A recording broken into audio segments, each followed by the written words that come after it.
Hello everyone, welcome to my channel let's study myself Niharika. Last video में हमने law making के बारे में पढ़ा था, हाउसेस के बारे में पढ़ा था और अपनी फर्स्ट वीडियो में हमने कॉन्स्टिट्यूशन के बारे में पढ़ा था। आज इस वीडियो में हम जो टॉपिक कवर करेंगे वो है कॉन्स्टिट्यूशनलिज्म। उससे पहले प्लीज़ मेरे चैनल को लाइक शेयर सब्सक्राइब करिए। तो चलिए स्टार्ट करते हैं अपना आज का टॉपिक जो है कॉन्स्टिट्यूशनलिज्म। अब इसका मीनिंग क्या होता है? कॉन्स्टिट्यूशन का मीनिंग तो आपको पता है, हमने पढ़ा था कॉन्स्टिट्यूशन की फर्स्ट जो वीडियो थी, फर्स्ट जो हमारा लेक्चर था वो इसी टॉपिक के ऊपर था कि जो पावर देता है, एक रूल बुक होती है किसी कंट्री की, उसे हम कॉन्स्टिट्यूशन कहते हैं। जो पावर देता है गवर्नमेंट को, पावर देता है सिटीजन ऑफ किसी भी कंट्री को पावर देता है, वो एक कॉन्स्टिट्यूशन होता है जो राइट्स देता है, रिस्पॉन्सिबिलिटी बताता है। अब इसका मीनिंग क्या है? अब हमने बात करी थी कि गवर्नमेंट किसी भी कंट्री में दो तरह की लोग हैं। एक तो गवर्नमेंट जिसमें सब कवर हो जाते हैं, एग्जीक्यूटिव्स हो, लॉ मेकर हो, कुछ भी हो। एक होते हैं पीपल, यानी हम जैसे लोग जो नॉर्मल सिटीजन्स हैं कंट्री के। अब जो गवर्नमेंट है वो गुड्स एंड सर्विस प्रोवाइड करती है, हमें हॉस्पिटल्स देती है, स्कूल्स देती है, रेलवे की सर्विसेज हैं या एविएशन की सर्विसेज हैं या एक्सवाइजेड कोई भी सर्विसेज हैं जो गवर्नमेंट प्रोवाइड करती है। किसको? सिटीजन्स को। पीपल का यहाँ मतलब है हम आम जैसे आम आदमी, हम जैसे आम लोग सिटीजन्स ऑफ किसी भी कंट्री के हैं। हम अपने देश की बात करते हैं, इंडिया की, तो गवर्नमेंट में सब आ जाते हैं। एग्जीक्यूटिव्स हुए या लॉ मेकर हुए, जिसे हम लेजिस्लेचर भी बोलते हैं।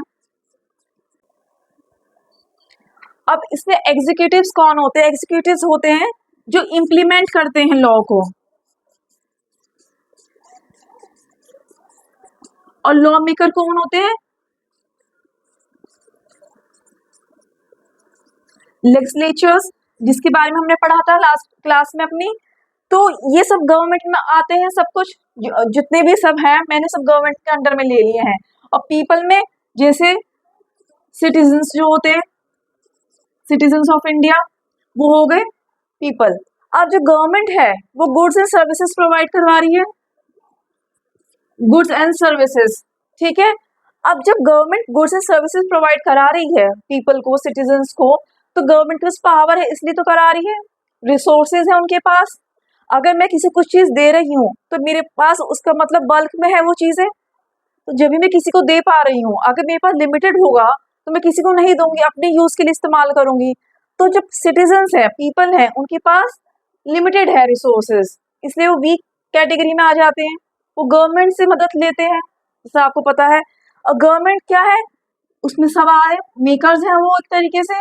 तो जब गवर्नमेंट जो है गुड्स एंड सर्विसेज पीपल को प्रोवाइड कराती है तो एक लिमिट में कराती है, उनकी अपनी लिमिटेशंस होती हैं।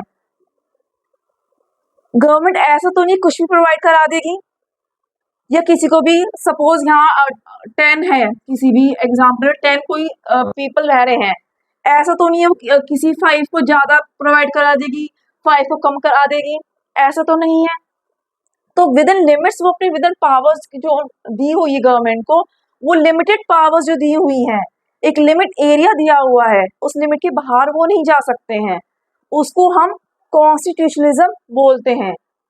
कॉन्स्टिट्यूशन प्रोवाइड करता है पावर गवर्नमेंट को कि आपको जो है आपको जो पावर मिली हुई है अपने लोगों की मदद करने के लिए, पर एक लिमिटेड बाउंडेशन में, एक बाउंड्री तय करी हुई है कि इस बाउंड्री के पार आप नहीं जा सकते हैं, आप करप्ट नहीं हो सकते हैं।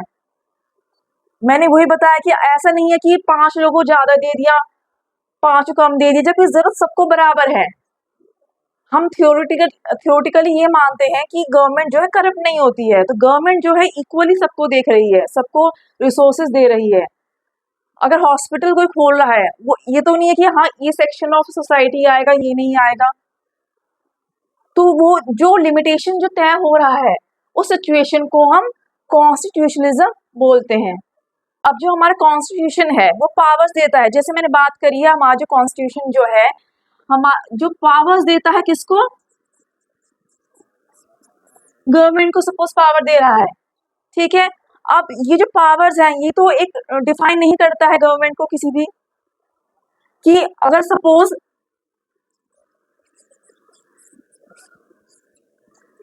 कि कॉन्स्टिट्यूशन ने गवर्नमेंट को पावर दी हुई है, पर वो जो पावर दी हुई है वो कैसे इस्तेमाल करेंगे, कैसे नहीं इस्तेमाल करेंगे, कॉन्स्टिट्यूशन डिसाइड करता है उसको। अब कॉन्स्टिट्यूशन जो है वो लिखता कौन है, लिखा किसने है? सपोज हम एग्जांपल नॉर्थ कोरिया का, वहां का जो लीडर है, एग्जांपल नॉर्थ कोरिया,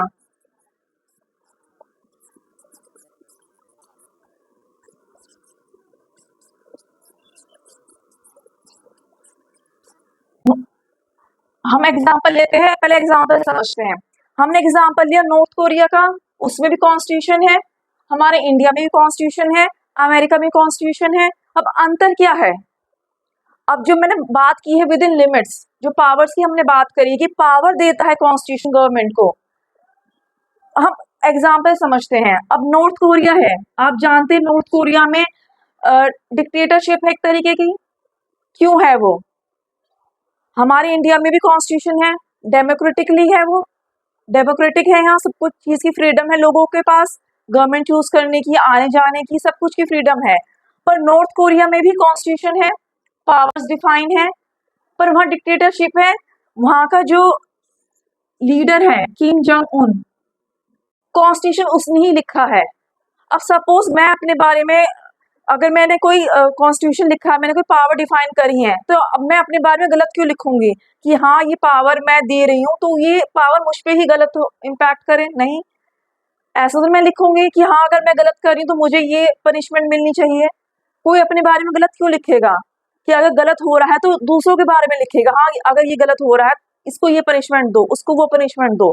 अपने बारे में तो कोई नहीं लिखेगा हाँ अगर मैं गलत करता हूँ मुझे ये पनिशमेंट मिलनी चाहिए, ऐसा कोई नहीं लिखता है। तो जो ये लीडर है वहां का, उसने कॉन्स्टिट्यूशन अपने आप लिखा है, उसके ग्रैंडफादर ने कॉन्स्टिट्यूशन लिखा है कि he is the God, he is a reflection of God.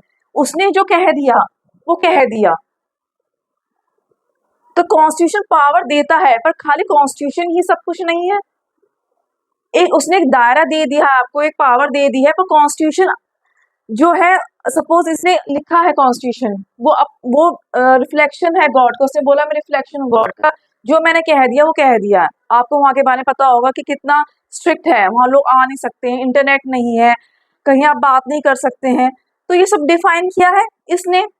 Constitution तो वहां भी है और कॉन्स्टिट्यूशन हमारे इंडिया में भी है, आप जा सकते हैं कहीं भी, आ सकते हैं कहीं भी।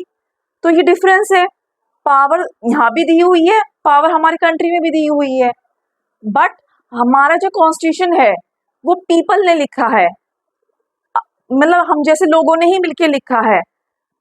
यहाँ कॉन्स्टिट्यूशन एक लीडर ने लिखा है, जो लीडर है वो अपनी पावर उसने डिफाइन करी है, पनिशमेंट्स भी खुद डिफाइन करी है, सब कुछ अपने हिसाब से डिफाइन किया है। तो खाली कॉन्स्टिट्यूशन से तो काम नहीं चलेगा कि खाली कॉन्स्टिट्यूशन में अगर लिखा है कि हाँ हाँ ये करना है, और कॉन्स्टिट्यूशन में लिखा है कि इसकी ये क्राइम की ये पनिशमेंट है, तो खाली उससे तो काम नहीं चलेगा कि उसमें लिखा है तो आप पनिशमेंट दे देंगे। हमारे इंडिया में आप लेके देखिए कि कॉन्स्टिट्यूशन में लिखा है कि सपोज किसी ने ये मर्डर कर दिया, उसकी ये पनिशमेंट है, तो जाके उसको उठा के तो पनिशमेंट नहीं दे देते हैं। एक जुडिशियल सिस्टम है, एक पूरा प्रोसेस है। तो खाली कॉन्स्टिट्यूशन ही सब कुछ नहीं है, तो वो लिखा किसने है, डिफाइन कौन कर रहा है? उसने, लीडर ने लिखा है, अपने हिसाब से लिखा है। पर अगर पीपल लिख रहे हैं, जैसे पीपल ऑफ इंडिया ने कॉन्स्टिट्यूशन लिखा है, तो it is democratically defined constitution. So constitutionalism लाने के लिए बहुत सारे प्रोविजंस भी हैं कि कॉन्स्टिट्यूशनिज्म कैसे आप एक सिचुएशन कैसे ला सकते हैं। हमने इसकी बात करी कि गवर्नमेंट काम करेगी विद इन देयर लिमिट्स। अब वो लिमिट्स कौन डिफाइन कर रहा है? एक तो कॉन्स्टिट्यूशन हो गया, ठीक है, वो पावर दे रहा है, पर खाली कॉन्स्टिट्यूशन तो नहीं पावर दे रहा है। तो फर्स्ट तो ठीक है, कॉन्स्टिट्यूशन हमने मान लिया कि कॉन्स्टिट्यूशन दे रहा है पावर। सेकंड जो है हम मानेंगे वो है डेमोक्रेटिकली डिफाइंड कॉन्स्टिट्यूशन, मतलब लोगों के द्वारा लिखा हुआ कॉन्स्टिट्यूशन।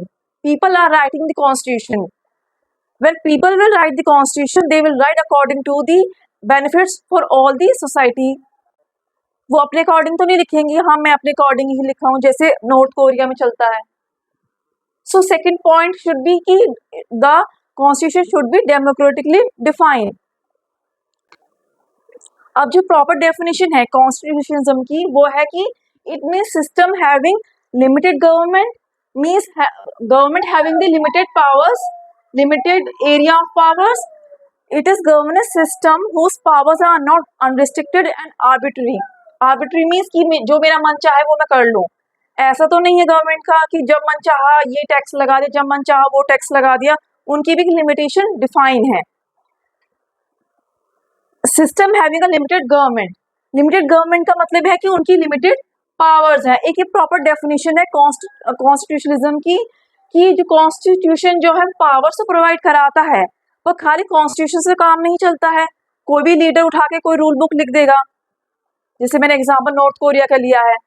तो ये सिचुएशन जहाँ है कि जो एक गवर्नमेंट को एक limited area, limited boundary provide कराता है कि आप इससे बाहर जाके गलत काम नहीं कर सकते. इट मीन्स गवर्नमेंट अपनी मर्जी से काम नहीं कर सकती है.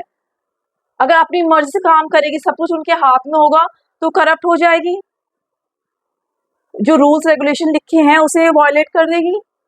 तो इस सिचुएशन को, ये प्रॉपर डेफिनेशन है इसकी, सिचुएशन को हम क्या बोलते हैं, कॉन्स्टिट्यूशनलिज्म. और ये होगी कैसे, ये सिचुएशन आएगी कैसे, जब डेमोक्रेटिकली डिफाइन होगा हमारा कॉन्स्टिट्यूशन. यानी कि जो constitution should be written by the people of the country, not by the ruler. कोई एक रूलर उठा, उसने एक रूल बुक लिख दी, अपने हिसाब से लिख दी और कंट्री चलाने लगा, ऐसा नहीं है. It should be democratically defined, मतलब लोगों के द्वारा लिखा होना चाहिए. People should write the constitution. First point की जो बात की थी वो थी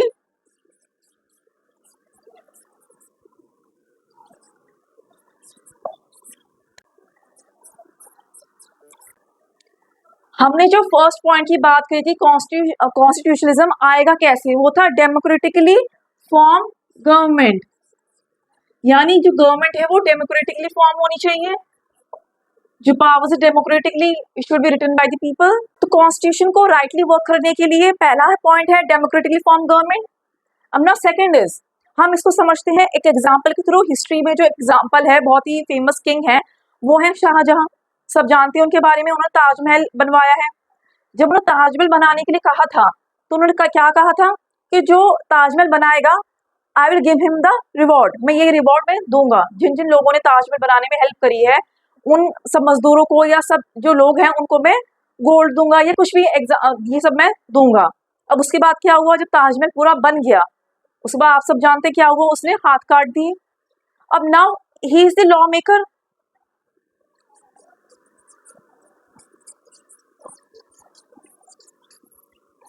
उसने लॉ बनाया कि who will build the Taj Mahal, I will give him the reward.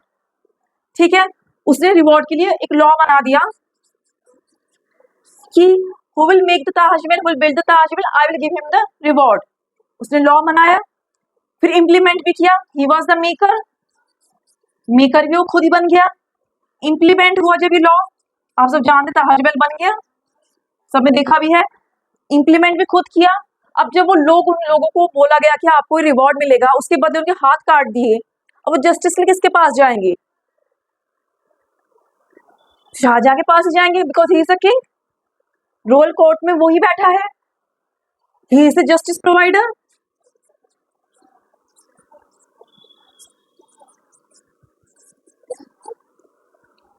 वो ही तो लॉ बना रहा है, वही लॉ इम्प्लीमेंट कर रहा है और वही जस्टिस प्रोवाइड करा रहा है. तो अपने बारे में गलत कैसे बोलेगा, वो कैसे कहेगा हाँ मैंने लॉ बनाया था कि मैं ताजमहल बनाने पर रिवॉर्ड दूंगा और मैंने हाथ काट दिए, अब मुझे पनिशमेंट दो.